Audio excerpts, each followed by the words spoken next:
Bom dia, gurias. Vamos para a nossa terceira mentoria de lógica de programação com JavaScript.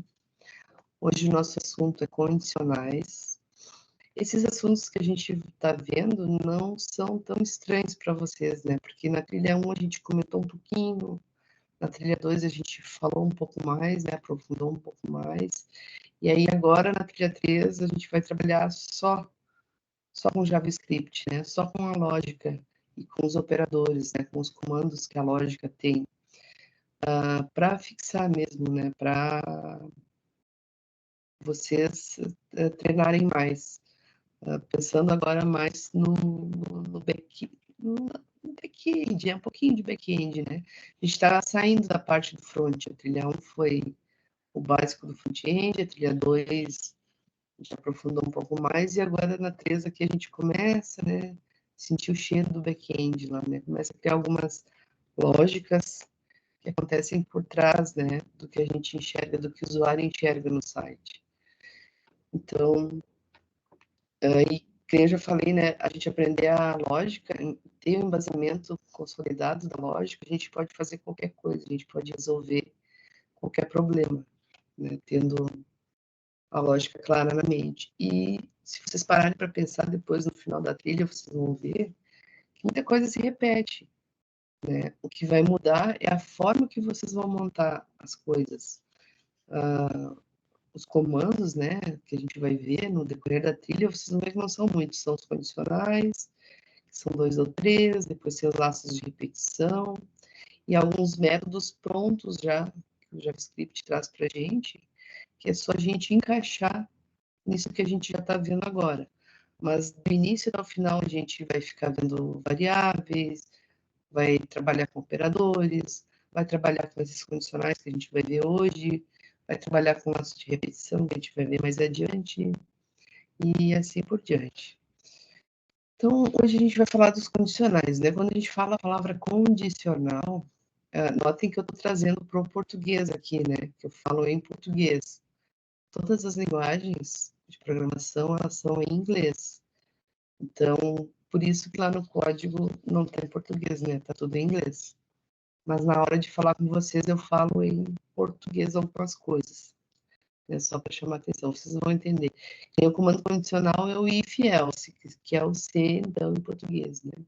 Eu gosto de falar em português até para vocês relacionarem, de repente, com alguma coisa e ficar mais fácil de memorizar. Mas vamos lá, então, os condicionais. Quando a gente fala condicional, a gente já nos remete a uma condição, né? No algoritmo, essas condições a gente chama de salto ou desvio. Antes dos condicionais, né? Se a gente não tivesse, se vocês já não tivessem conhecido, vocês já conhecem os condicionais, o programinha, né, vinha executando de cima para baixo, de uma forma estruturada, né? Agora, com os condicionais, vocês vão ver que esse programinha que vinha estruturado chega a um determinado ponto que ele vai ter que tomar uma decisão, se vai fazer uma coisa ou outra. E também se vai fazer essa coisa e mais algumas outras. Vocês já vão entender por que estou falando assim. Então, são saltos ou desvios, né? São partes do programa que vão ter opções de escolha, de executar alguns comandos ou uns comandos ou outros comandos, né? Vai como se fosse dois caminhos, como se chegasse numa encruzilhada. O fluxo do algoritmo vai seguir por um trecho ou por outro, né? Por um caminho ou por outro.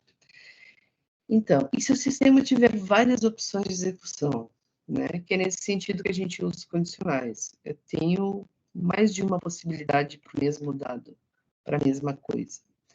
Ou pelo menos duas, né? Não sendo só uma, ou pelo menos duas. Como escolher entre uma e outra, né? Como fazer o algoritmo escolher se vai executar alguns comandos ou outros comandos, né? Como fazer o algoritmo escolher? Sexta-feira de manhã as palavras não vinham assim com tanta facilidade, né, na mente. Falando. Então, diversas situações em um programa em que é necessário criar uma condição para criar qual tarefa deve ser executada. Para definir uma condição em um programa, as linguagens de programação utilizam instruções próprias para essa finalidade. O que isso quer dizer? A gente está vendo JavaScript, a gente vai ver o condicional no JavaScript. Essa lógica, esse jeito deste condicional funcionar, vai ser o mesmo para Python, vai ser o mesmo para C Sharp, vai ser o mesmo lá para o Java, que é diferente do JavaScript, né? Para qualquer linguagem de programação que vocês forem escolher, a lógica do condicional vai ser a mesma. O que vai mudar de uma linguagem para outra é só a sintaxe, tá? Então, os comandos utilizados para a leitura de dados, entrada, realização de operações, que é o processamento, e a apresentação de mensagens, que é a saída, são os mesmos, que são as etapas do algoritmo que a gente viu lá na primeira mentoria, né? A mentoria ficou bem grande, mas a gente fala disso lá, que todos os algoritmos, né? Quando a gente vai construir uma solução, construir um algoritmo é uma solução para determinada pra alguma coisa, né? Então, a gente sempre vai ter as 3 etapas, a entrada de dados, processamento, que é a manipulação, né? O que vai ser feito em cima desses dados que a gente informou para o algoritmo, e a apresentação, que é a saída, né? É a resposta, é o que aconteceu, mesmo que seja um erro, né? Então, sempre vai ter essas 3 etapas do algoritmo. O que vamos modificar agora, né, nessas etapas, é que alguns desses comandos serão inseridos no programa dentro de estruturas condicionais. Ou seja, a execução desses comandos vai depender da condição estabelecida e dos dados fornecidos pelo usuário. Olha, meu slide ficou fora do lugar aqui. Conforme a situação, podemos utilizar as estruturas condicionais nos trechos de código que realizam a entrada, o processamento ou a saída de dados do programa. O que isso quer dizer? Que eu posso usar uma estrutura condicional em qualquer lugar que eu quiser do meu programa, que eu achar conveniente, né? Porque a lógica, cada um tem a sua. Não tem uma regra escrita que a lógica deve ser executada exatamente desse jeito. Não. Cada um tem a sua forma de pensar, a sua forma. Lá na literatura, no que a lógica de programação é a técnica de encadear pensamentos, né? É pensar numa solução e organizar organizar as etapas da tua solução. Isso é lógica, isso é tu usando a lógica. Então, quando vai fazer um algoritmo, tu vai fazer a mesma coisa. Tu vai olhar para o problema, tu vai pensar numa solução, né, que é a lógica, e depois tu vai passar para a máquina as instruções de como resolver esse problema que tu já solucionou na tua mente, né? E aí, cada pessoa tem o seu jeito de fazer isso. Por isso que a gente olha, às vezes, vários programas diferentes, vários programas iguais com soluções diferentes, por causa disso, porque cada um tem a sua lógica e pensou em uma forma. Então, eu quero dizer que não existe uma regra, o comando de decisão só pode ser usado em tal momento. Não. A pessoa vai usar no momento que achar necessário. Claro, ela vai testar e ver se funciona depois, né? Mas ela pode usar no momento que ela quiser. Então, por exemplo, um exemplo 1 aqui. Em um programa que calcula a média das notas de um aluno e exibe se o aluno foi aprovado ou reprovado. As etapas de entrada de dados, leitura das notas, vai ser a leitura das notas. O processamento vai ser o cálculo da média. Espera aí que eu comi uma vírgula aqui. Em um programa que calcula a média das notas de um aluno e exibe se o aluno foi aprovado ou reprovado, as etapas de entrada de dados e processamento são as mesmas. A condição será utilizada apenas na saída para mostrar a mensagem se você foi aprovado ou você foi reprovado. Então, é um tipo de situação, né? Eu vou ter notas, vou calcular uma média, e aí eu preciso saber, né? Aí entra a condição. Se até na forma de pensar a gente já vê a necessidade de usar uma estrutura de condição, né? Se a média for maior que 7, está aprovado. Se não, né? Se não for maior que 7, está reprovado, por exemplo. Então, a própria lógica já nos pede, né? Os comandos, aonde a gente precisa, já nos indica onde a gente precisa utilizar. No exemplo 2, em um programa que calcula o peso ideal um cálculo no qual o cálculo do peso é diferente para homens e mulheres, as etapas correspondentes à entrada e saída de dados são as mesmas. Apenas o cálculo do peso é que deve ficar dentro da estrutura condicional. Então, aqui eu tenho outra situação, porque se for homem, vai ter um tipo de cálculo, se for mulher, vai ter outro tipo de cálculo, né, com outros dados. Então, aqui, a estrutura do condicional, né, o condicional já vai ser usado antes de fazer o cálculo. Aqui no primeiro exemplo, foi utilizado no final, né, só para testar a média, depois que já tinha sido calculado. Aqui, o condicional precisa ser usado antes de fazer o cálculo, né, porque são diferentes para homens e mulheres. E no exemplo 3, outras situações podem exigir que a condição seja inserida na entrada de dados do programa.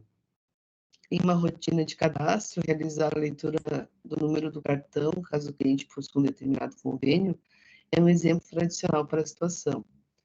Então, aqui o condicional vai ter que ser no início, né, para testar se o cartão é válido, por exemplo. E depois fazer a entrada de dados, e depois fazer o processamento, e depois fazer a saída. Então, quando vocês forem usar um condicional, não existe uma regra, precisa ser usado no início, precisa ser usado no processamento, precisa ser usado na saída. A lógica de vocês que vai determinar, né, onde esse condicional vai ser usado. O if e o else. Então, uma condição será definida com base no conteúdo de uma variável. Se, por exemplo, se a idade for maior que 18, se o bairro do cliente for centro, entre outros. Possuem algumas variações. É possível utilizar apenas o if para apresentar uma mensagem caso o cliente seja menor de idade, por exemplo. Também criar vários comandos else para verificar a classificação etária de um aluno de natação, que poderia ser infantil, juvenil ou adulto. O que eu quero dizer com isso? Que eu posso ter um if else para uma condição só. Então, se uma condição, quando eu falo condição, é um teste lógico, tá? A gente já vai ver logo a seguir que essa condição ela tem que retornar verdadeiro para o if executar. Tá? E nessa condição a gente usa operadores relacionais, que é o que a gente fala, né? O maior, o menor, o igual, o diferente. Então, esse comando condicional eu posso usar de várias formas. De forma isolada, só com um if-else. Então, se a condição, executa comandos e termina. Então, aqui nesse primeiro exemplo, seria uma condição simples. A segunda, define uma condição de if-else. O else seria o então, né? Se determinada coisa, aliás, o se não, else é o se não. O then é o então. É if, then, else, né? O then não aparece aqui, ele tá escondido ali. Ele não aparece, né? Mas ele está incluso. Então, se condição, então executa comando. Se não, né, se tu tem outra possibilidade para o mesmo valor, tu vai usar o se não, que é o segundo caso aqui. Define uma condição infiel, se então, se não. Se a condição for verdadeira, ele vai executar X comandos. Se não, daí a gente cria o se não. Se essa condição for falsa, ele vai executar outros comandos. Então, a gente usa o se não quando a gente tem pelo menos duas possibilidades, né, para o mesmo valor. Se uma coisa ou a outra. Então, o primeiro só se for verdadeiro, né? Se a condição for verdadeira, vai executar X comandos. A segunda, se eu tiver mais de uma possibilidade para a mesma condição, que eu quero dizer assim, que eu vou executar alguns comandos se a condição for verdadeira e vou executar outros comandos se a condição for falsa. Por exemplo, se a média for maior que 7, eu vou mostrar na tela aprovado. Se não, eu vou mostrar reprovado. Tá? São duas possibilidades para o mesmo valor. E aí também eu posso criar múltiplas condições. Quando eu tenho várias situações para o mesmo valor, quando eu preciso testar várias situações para o mesmo valor. Quando isso acontece, eu encadeio os ifs, a gente chama de encadeamento de condições. Então, por exemplo, se a condição for verdadeira, eu vou executar o comando 1. Se não, se a condição 2 for verdadeira, vou executar o comando 2. Se não, vou executar o comando 3.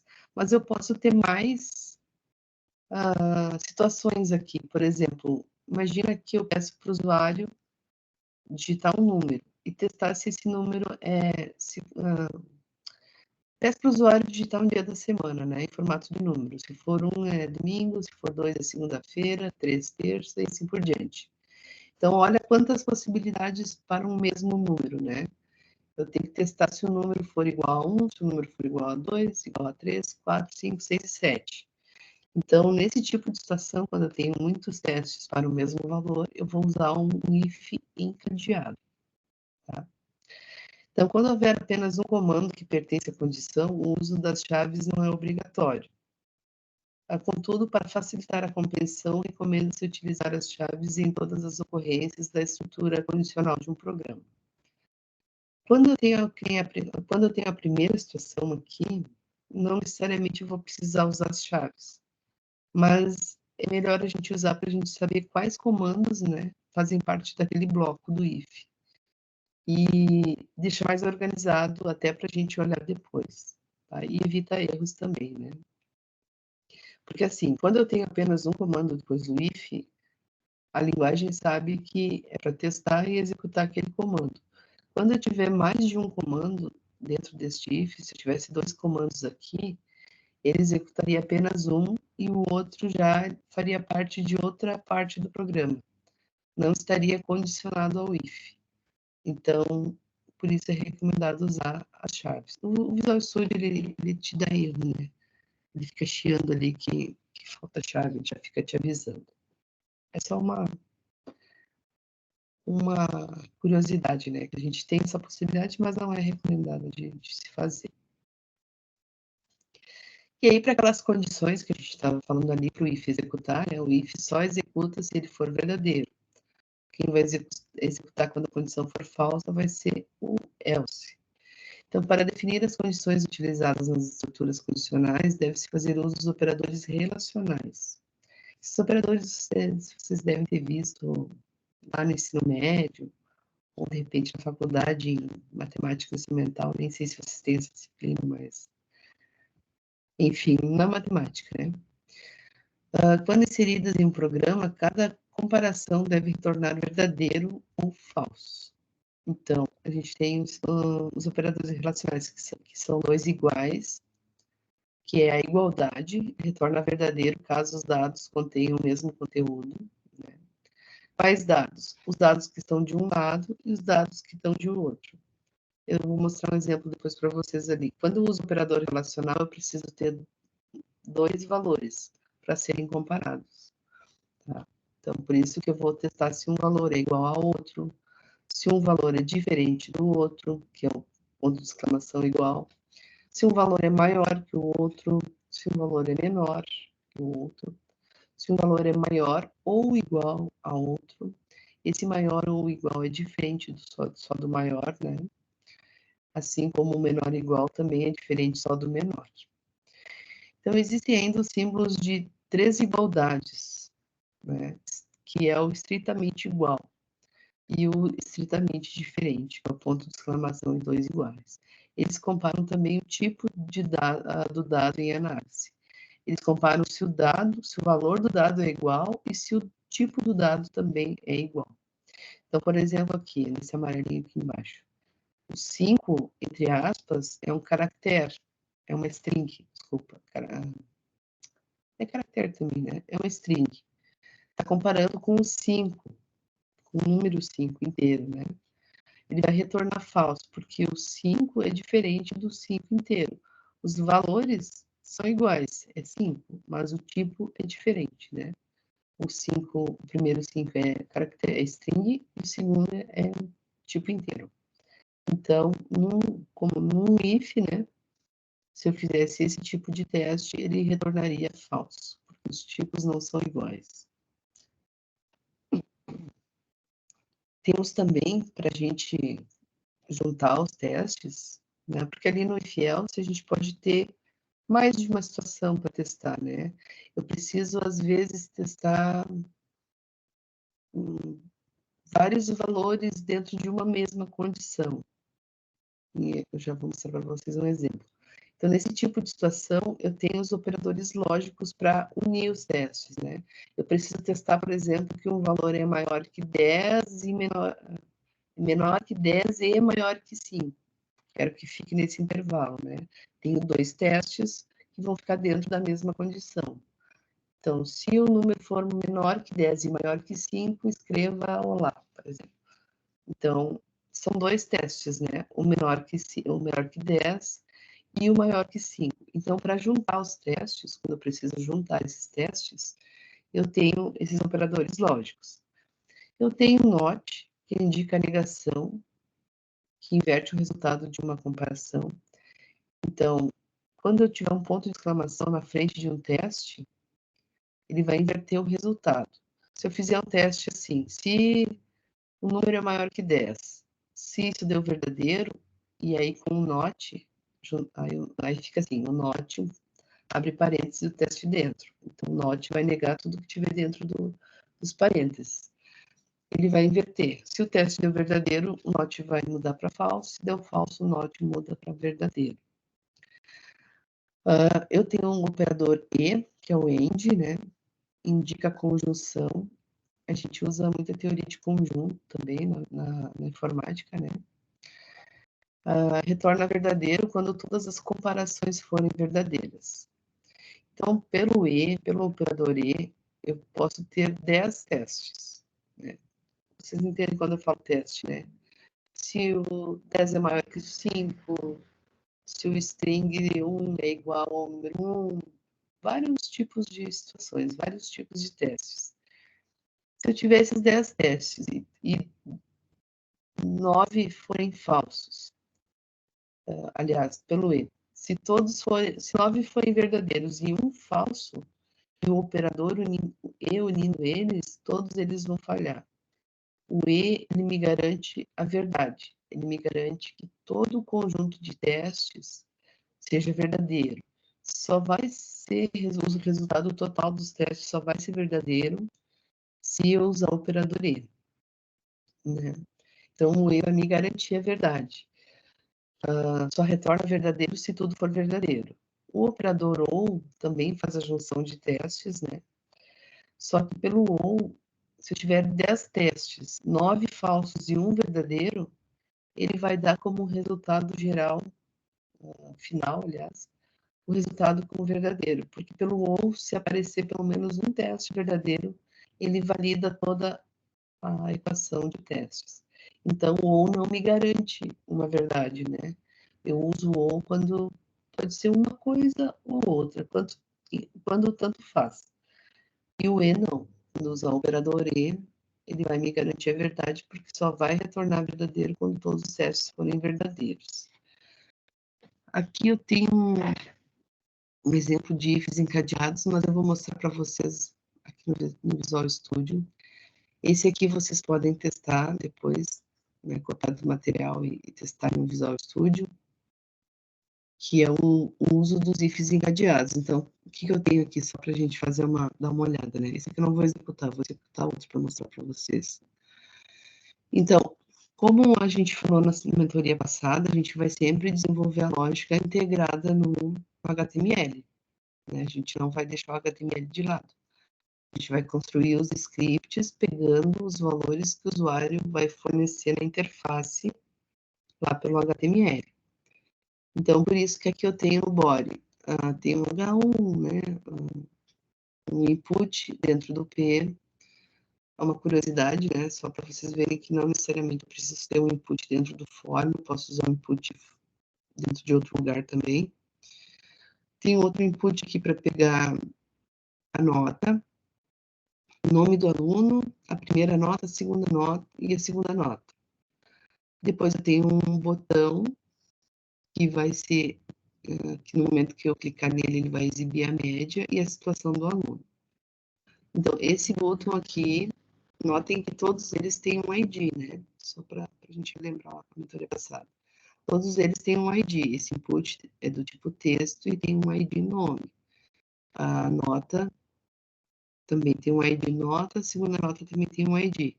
E o botão aqui também tem um ID chamado BT resultado.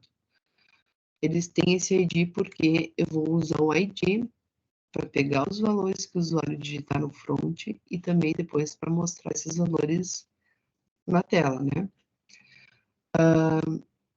Depois aqui, dentro desse outro P, eu tenho um H3, também com IDs, né? Só com ID dentro.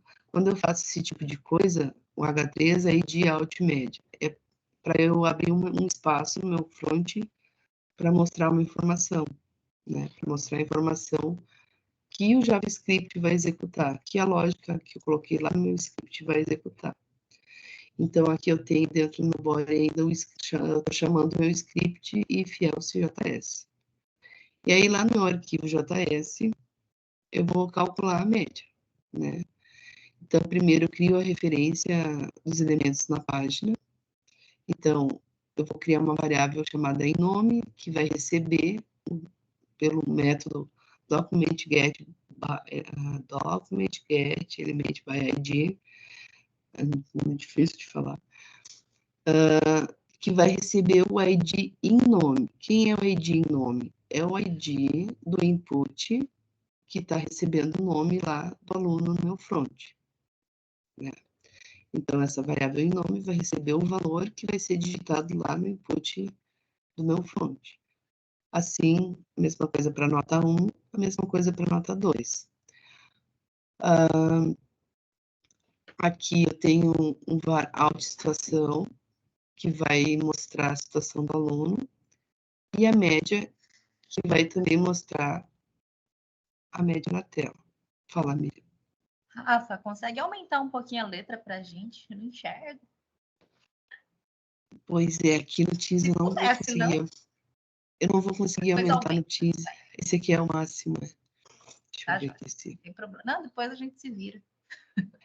Não, vocês vão conseguir copiar. Ó, melhorou, será? Ah, melhorou. É que deixei fora do slide, né? Aqui. Mas assim, vocês. Ui, ó, é só na hora, depois ele sobe de novo. Depois vocês vão conseguir copiar e testar esse aqui. E eu vou mostrar um no Visual Studio e vou falar a mesma coisa. Aí, vou falar as mesmas coisas que eu tô falando aqui, do ID, né? Da onde pega, onde ele tá. No Visual Studio, acho que vocês vão enxergar melhor, né? Sim, Mas aí, só para finalizar, ele vai capturar as notas, o nome e as notas que forem digitados no front. Vai ser feito o cálculo da média, né? Um cálculo matemático normal na variável aqui. E depois vai ser mostrado lá na tela esses valores pelos IDs, né? Lá do H3, o ID média e o ID alt situação. Aqui embaixo também cria referência ao elemento BT resultado, né? Então, para mostrar também o resultado, eu tenho que... Esse método aqui no final, ele vai, no momento que for clicado no botão, ele vai ser chamado, né? Também para chamar o BT, para mostrar o resultado, mas tudo acontece assim em segundos, né? Quando eu clicar no botão, tudo isso aqui que eu falei já foi feito, né? E só vai mostrar para vocês a mensagem na tela. Mas eu vou mostrar o do Visual Studio lá, que vai ficar mais fácil de enxergar. Que se amarelo e verde não ficou bom mesmo. Aqui também tem outro para os diffs para validação de dados. Então, é outro exemplo de como pegar valores, né? Ir nos inputs e depois fazer o cálculo lá no JavaScript. Vou deixar vocês também testar depois. A princípio, todos eles estão funcionando, tá? Eu testei esses códigos. Esse aqui é simples, né? Um programinha bem simples. Só para validar o dado, para ver se o dado é o que a gente quer mesmo. Aqui é a continuação. Eu vou para os exemplos, tá? Porque ficou feio de ver mesmo. Mas são só para a gente testar os ifs, né?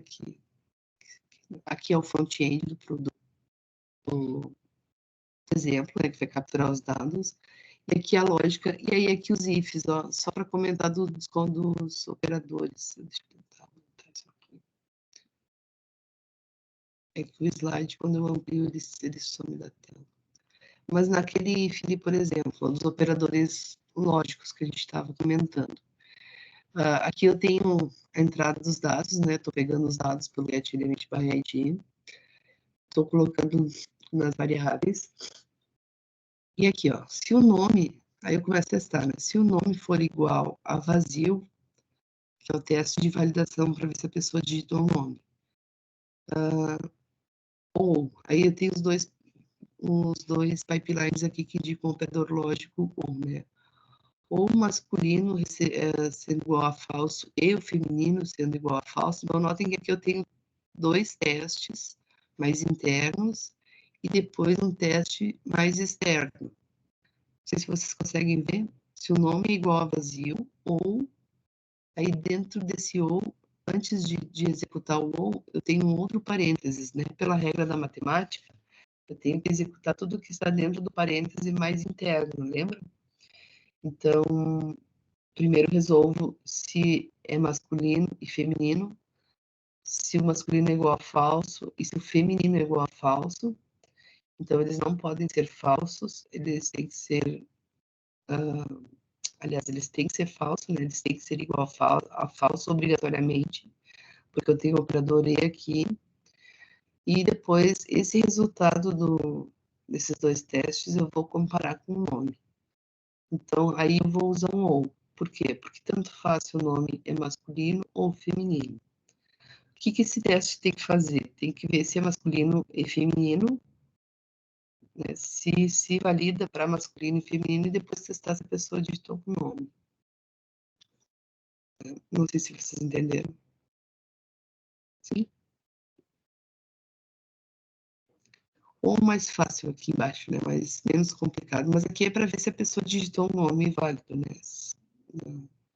Para começar, para continuar o programa. Aqui embaixo está testando se a altura é igual a 0 ou se tem algum número na altura, ou se é número. Se a altura for vazio ou o texto for informado, por exemplo. Então, eu estou validando dados, né? Na lógica, nos programas, nos projetos que a gente cria, é importante a gente, às vezes, certificar que o usuário digitou o dado correto, né? Às vezes, a gente pede para digitar um número, o usuário pode digitar uma string. Então, a gente faz algumas validações. A gente pede, que nem aqui no exemplo, para digitar um nome, ele pode digitar uma altura. Tá? Então, a gente faz esses pequenos testes, a gente faz essas validações, né, no programa para deixar o programa eu esqueci a palavra agora, mas mais correto, né? Para não deixar passar qualquer tipo de dado. Eu tenho um nome bonito para isso, mas eu esqueci agora. Então, a gente faz pequenas validações, conforme a gente vai escrevendo, para validar se os dados estão corretos, né? Isso é um projeto real, por exemplo, se vocês pedissem o login, né? O login e senha, para validar a senha, para ver se a senha que o usuário digitou é a dele mesmo, né? Está correta. Se tu pediu para o usuário digitar um CPF e ele digitou realmente o CPF, o número do CPF, né? Todos campos numéricos, não digitou nenhum string no meio. Esse tipo de validações, né, que eu estou me referindo. Então, a gente faz essas validações com esses if else. Aí depois aqui eu testo a altura, né, para ver se a altura é um número é igual a 0 ou se é um número. Se for igual a 0, né, por favor, informe a altura corretamente. Ninguém tem uma altura 0, por exemplo, né. A gente tem, mesmo que a gente não seja tão alto, a gente vai ter uma altura. E aí começa a testar. Se for masculino, vai ter o tipo de cálculo. Se for feminino, vai ter outro tipo de cálculo. Esses cálculos, essas coisas que a gente vê, que eu trouxe para vocês aqui no desenvolvimento, foram coisas que eu quis usar. Por exemplo, essa altura em focos aqui, vocês vão ver que isso aqui vai dar um efeitinho depois lá no código.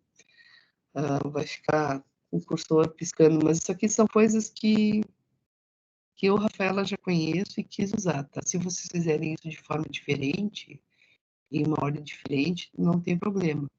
O importante é funcionar.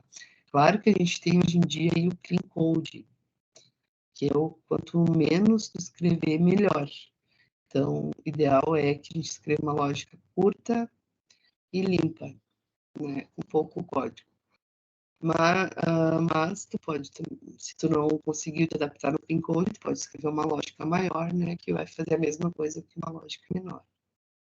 Mas a gente tem que sempre pensar em otimizar, né, em enxugar essa lógica. E se eu estiver falando demais sobre alguma coisa, vocês dizem, ó, Rafa, já entendi, tá? Porque às vezes eu fico repetindo para ficar bem claro, né? Mania minha. E aí a gente tem o switch case. O switch case é o seguinte: as linguagens de programação dispõem de outra estrutura que permite criar condições, que é o switch case. Ele é útil quando tivemos várias alternativas definidas a partir do conteúdo de uma variável. Então, por exemplo, assim, aquele exemplo que eu citei das semanas, né, dos dias da semana. Se eu usar o if else encadeado, vai ficar um código bem grande. Se eu o switch case, ele tem uma estrutura diferente, mas que faz o teste de condicionais da mesma forma que o if else. Então, quando eu tenho muitos valores para a mesma, muitas possibilidades para o mesmo valor, eu posso usar essa estrutura que ela vai deixar o código mais limpo e organizado.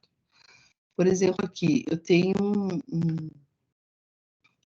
um programinha que vai fazer entregas, né? Que vai ter bairros para entregas. Então, vai ser uma entrega que pode ser em qualquer bairro que eu tenha. Né? Por exemplo, eu tenho vários bairros cadastrados e recebi uma entrega.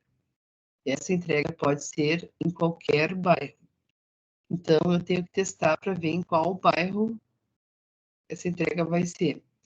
Eu poderia fazer isso com if else, né? Se a entrega for no bairro centro, então entrega no centro. Então a taxa de entrega é R$5. Se não, se a entrega for no bairro Fragata, então a entrega vai ser R$7. E assim por diante. Mas o que eu quero dizer é o quê? Que o que vai mudar é o valor da entrega. A entrega vai ser sempre a mesma. Que nem lá nos dias das semanas, né? Eu vou ter um valor que vai ser testado 7 vezes, para ver se é domingo, segunda, terça. Então, nesse tipo de situação, quando eu vou testar um valor em vários casos, eu tenho o switch case, que na tradução do português seria escolha caso. E o escolha caso, a gente é simples porque ele vai executar quando o caso for verdadeiro.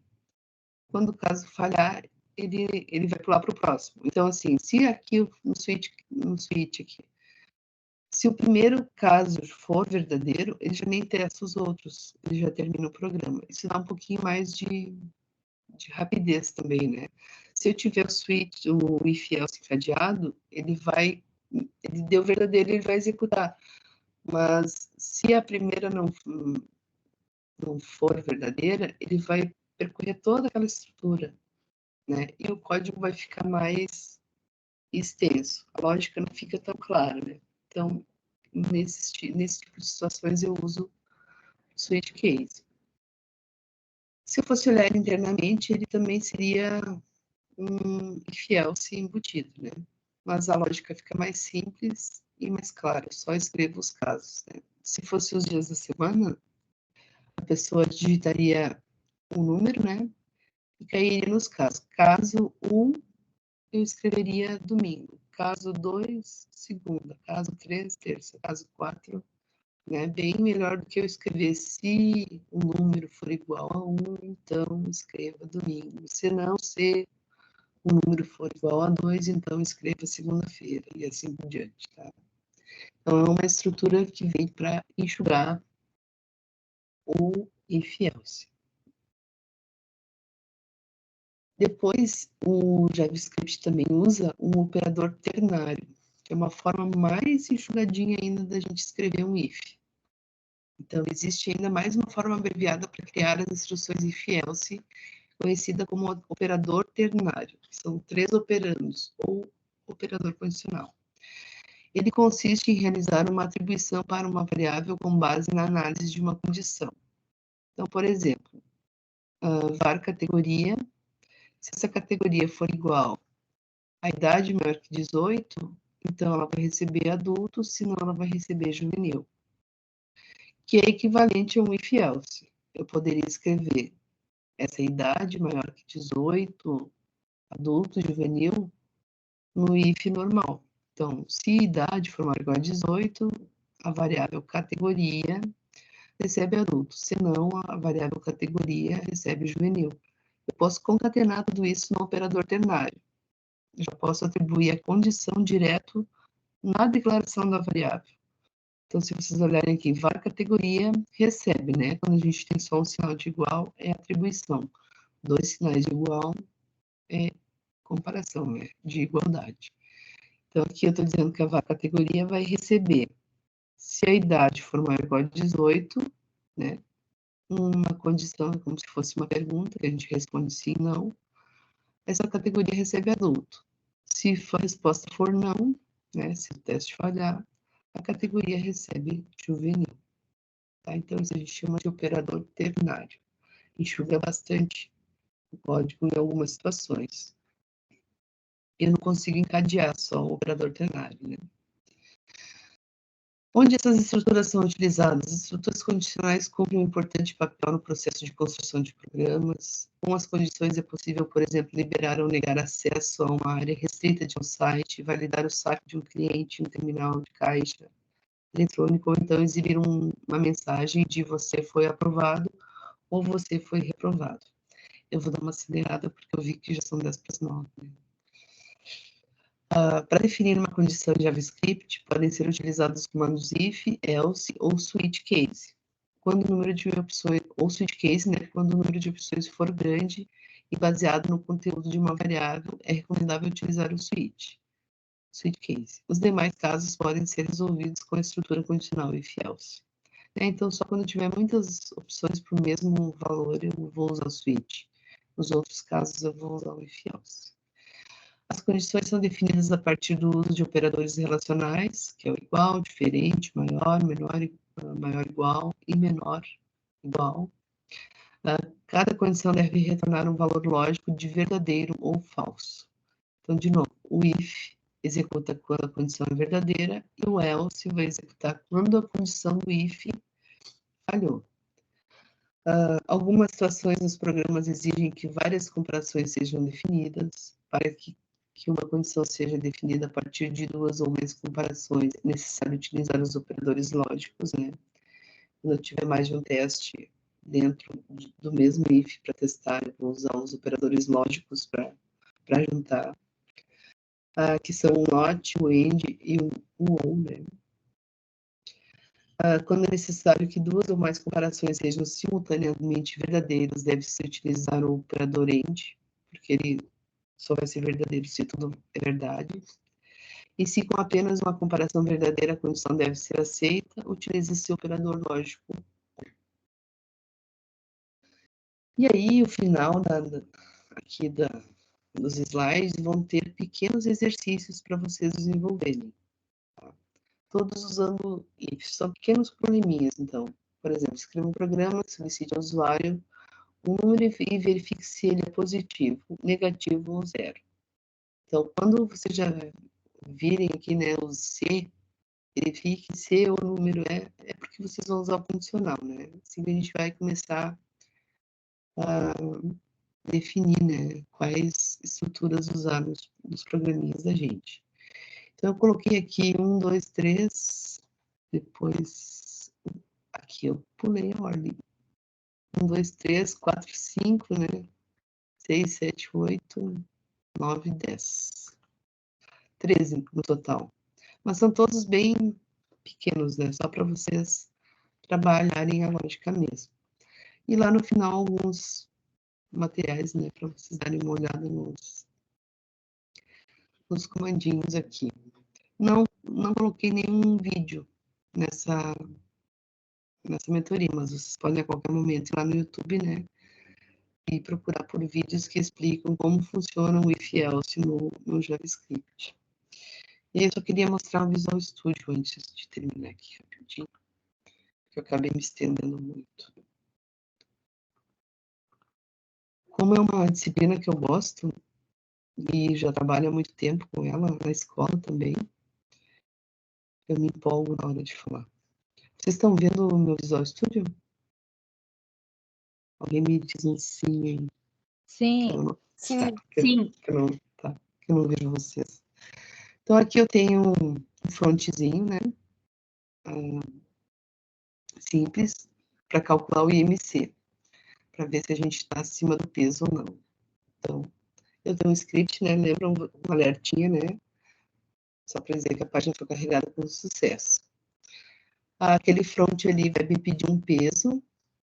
Vocês não espalhem, tá? Não vou botar meu peso aqui para todo mundo ver, tá? Vou botar peso 100 quilos.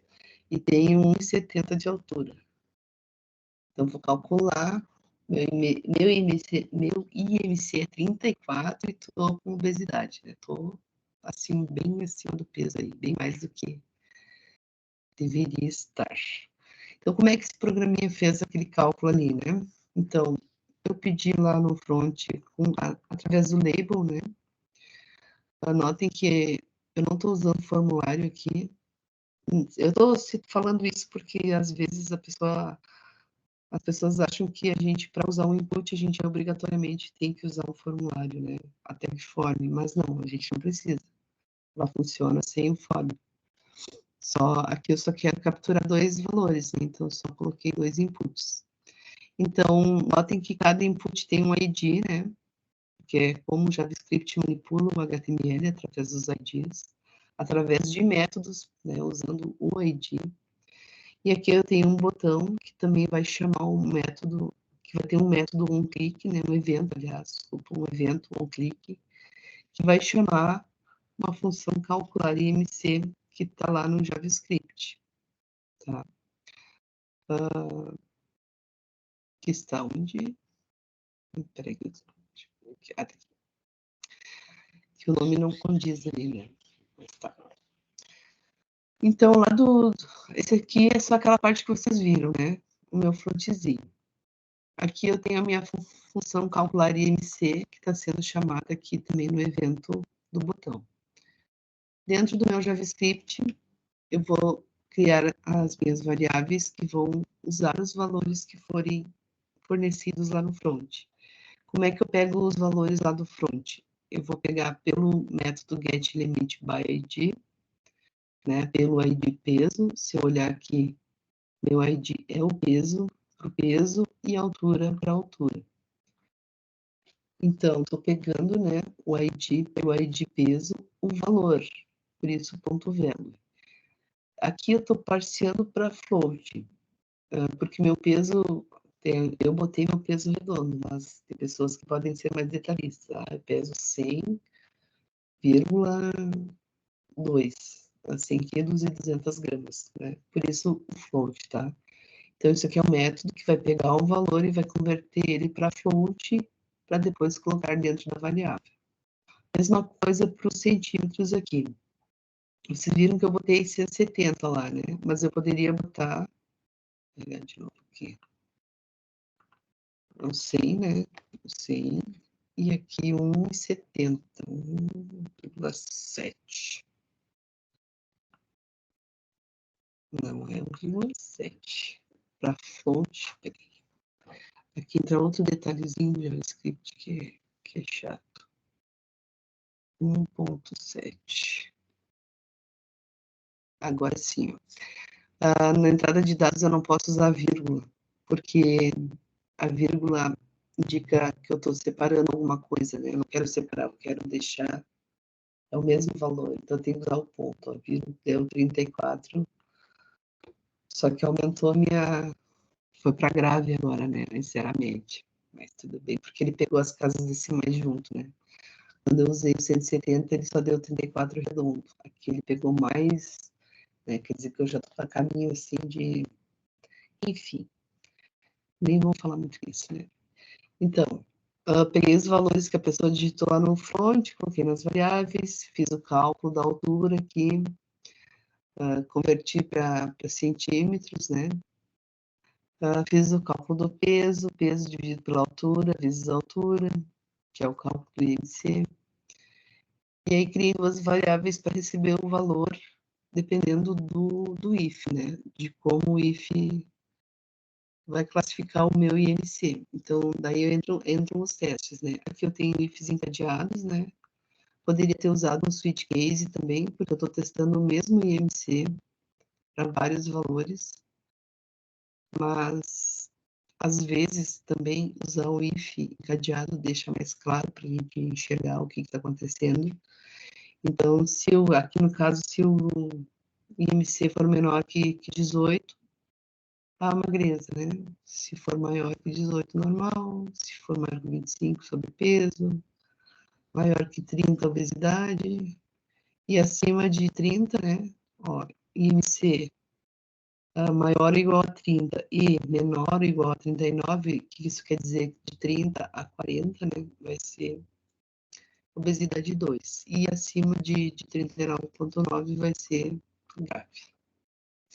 Tá? E aí, para mostrar na tela, eu vou usar um ID, resultado, né? Que é só um espaço que eu crio no meu HTML. Anotem que não tem nada escrito entre as abertura e fechamento. Eu só quero usar o ID mesmo para mostrar aqui, né? Com o inner HTML, o que o resultado recebeu aqui na classificação do if else. Certo? E aí é isso, gurias. Falei. Alguma dúvida em relação ao código lá, antes de eu finalizar? São 9 horas. Vocês já trabalham? Vocês estão estudando? Vocês estão aprendendo agora? Só para eu relembrar. Coisas que nenhuma. Eu tô vendo agora, não conhecia. Assim, só o que a gente aprendeu nas outras trilhas, né? Mas legal esse negócio de chamar desse jeito pelo ID e não colocar lá como a gente fazia Sim, CSS, né? Diferente. Isso, aí que entra a história da interatividade, né? O JavaScript ele dá a interação com o site. E como é que essa interação é feita? Através do HTML.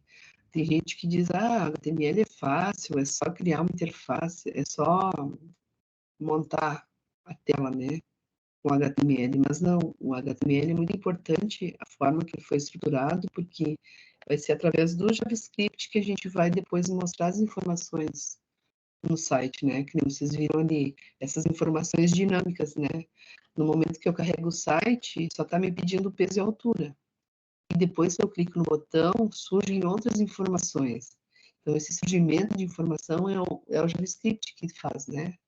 Que coloca essas informações ali através daquela função. Então, por isso que ele faz a interação, né? Por isso que o JavaScript é a interação. CSS, HTML é a marcação, CSS o estilo, e o JavaScript, a linguagem, né, de programação, a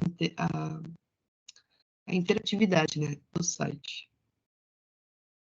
Então, com os exemplos que tem ali no slide, que vocês vão poder copiar e colar, tentem fazer aqueles exercícios lá que eu propus ali para vocês, né? São exercícios bem pequenininhos, só para vocês treinarem essa questão do pega ID, mostra no ID, né? Fala, Camila. Camila levantou a mão.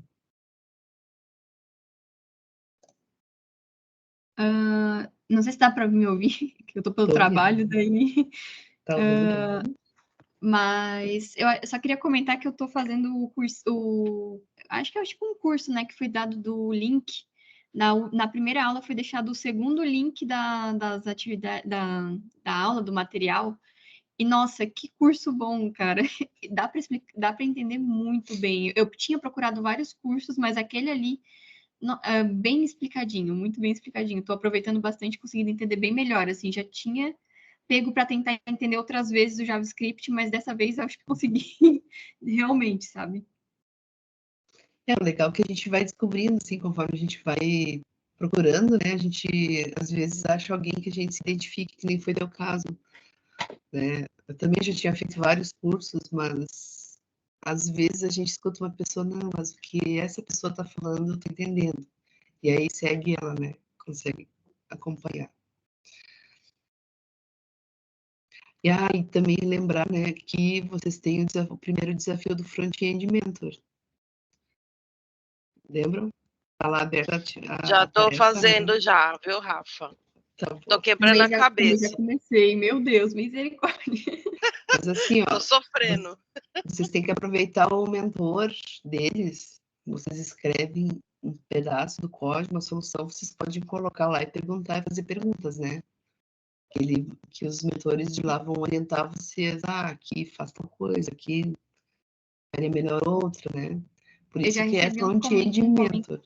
Eu recebi um comentário, assim, foi bem interessante, porque a parte do eu vi umas palestras sobre acessibilidade e eu fiquei muito interessada, só que eu acho que eu ainda não consegui pegar o jeito de como fazer isso de um jeito melhor, né? Porque eu tô no começo e tal. Mas eu já recebi umas dicas sobre isso, por causa do QR Code, que eu não tinha colocado de uma forma tão acessível, e depois, nossa, já virou a caixinha ali, né? Já consegui entender bem melhor.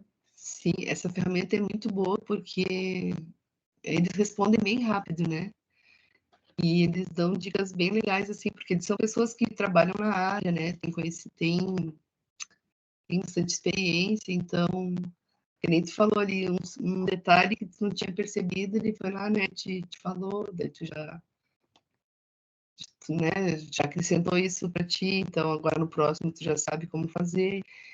E às vezes também tu não consegue achar uma solução, não consegue criar a solução, tu pode pedir ajuda. Estou fazendo desse jeito, mas não está chegando no resultado que eu quero, tu poderia me dar mais ajuda. Você sabe? Pedir. Porque assim, a gente pode nem encontrar as respostas prontas, mas a gente procurando para a resposta pronta, a gente não vai aprender, né? A gente só aprende por esse processo aí de tentativa e erro, né? Tenta de um jeito, não deu certo, tenta outro, ficou menos pior, depois tenta de outro, esse aqui já ficou mais legal, né? Assim que a gente constrói o aprendizado da gente, né? Conhecimento. Se a gente pegar só a resposta pronta, a gente não acaba. A gente entende, ou acha que entendeu, né, na hora ali, mas aí, quando vai fazer outro desafio, a gente já trava, então o que isso quer dizer? Que a gente não aprendeu, né? Ô, Rafa, já fiz 3 arquivos já, JavaScript, É, diferentes. Faço um, eu falo, não tá legal, vou fazer outro para melhorar um pouquinho. E vou testando. e assim tu vai aprendendo, né? Que nem esses exercícios que eu deixei para vocês hoje, são coisas simples, de repente, algum deles, sei lá, ajude em algum momento. Ô, Rafa, Uhum. não sei se pode falar isso aqui, que tá gravando. Na programação, mais ou menos o que você falou, né? Mas na programação, existe plágio ou é reutilização de código? Existem os dois, né? O que a gente sempre incentiva é reutilizar código para a gente não perder tempo criando coisas que já existem, né? É porque Mas, quando a gente né? vai aprendendo, a gente meio que vai ter que ir colando para entrar na cabeça. Não dá Sim. para. Eu fico perdida ainda. Então me Mas ajuda muitas muito. coisas a gente vai usar muitas vezes de novo, né? Mas como você disse, o bom é entender, tem que copiar e tentar Sim. entender para conseguir depois mudar, né? O bom mesmo é tu tentar fazer sozinho. Aí tu chegou num ponto assim, não consegui de jeito nenhum. Aí tu pode procurar sugestões, pode até dar uma olhada em algum código, mas voltar e tentar fazer sozinha, né? Tu sim, copiar e colar. Isso a gente mesmo se engana, sabe? A gente mesmo. Não copio e colo, não. Eu escrevo tudo direitinho para aprender. Mas Entendeu entendi, sim. que Entendi. o psicológico da gente é muito danado, né? É. Que nem a inteligência artificial, né? Tu fica ali te batendo, parece que daí o cérebro não quer pensar, porque tem um jeito mais fácil que é ir lá pedir pro GPT, por exemplo, escrever a resposta, né? E isso vai viciando, e quando vê, a pessoa só depende do GPT e não consegue desenvolver nada sozinho. Parece bobagem, mas é verdade esse bilhete. Isso acontece.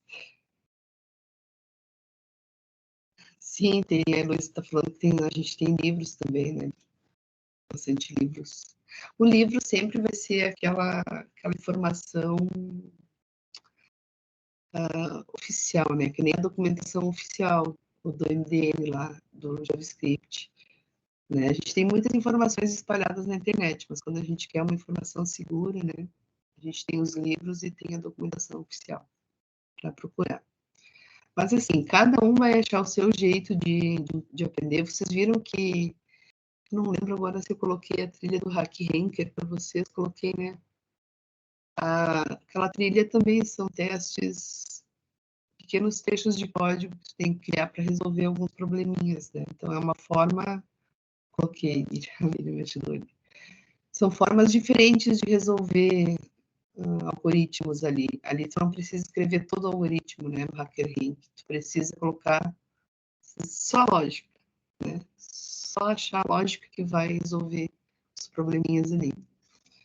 E tu pode testar várias vezes, né? Então, também é uma outra forma de praticar, né? E viram, né, que eu falei praticar um monte de vezes. A gente só aprende quebrando a cabeça, a gente só aprende praticando, né? Que nem esses desafios agora que vocês vão fazer de front-end mentor, né? Testa. Então, naquela playlist que você colocou lá, ele fala, gente, vai fazendo mesmo que seja pequeno. E realmente é mais gostoso fazendo. Aí a gente não quer parar de fazer, é bem legal mesmo. Quando a gente vê, passou 2, 3 horas, a gente tá mesmo ali, né, fazendo isso. Sim, então, tem exercício da segunda aula ainda. Essa trilha tem bastante exercícios.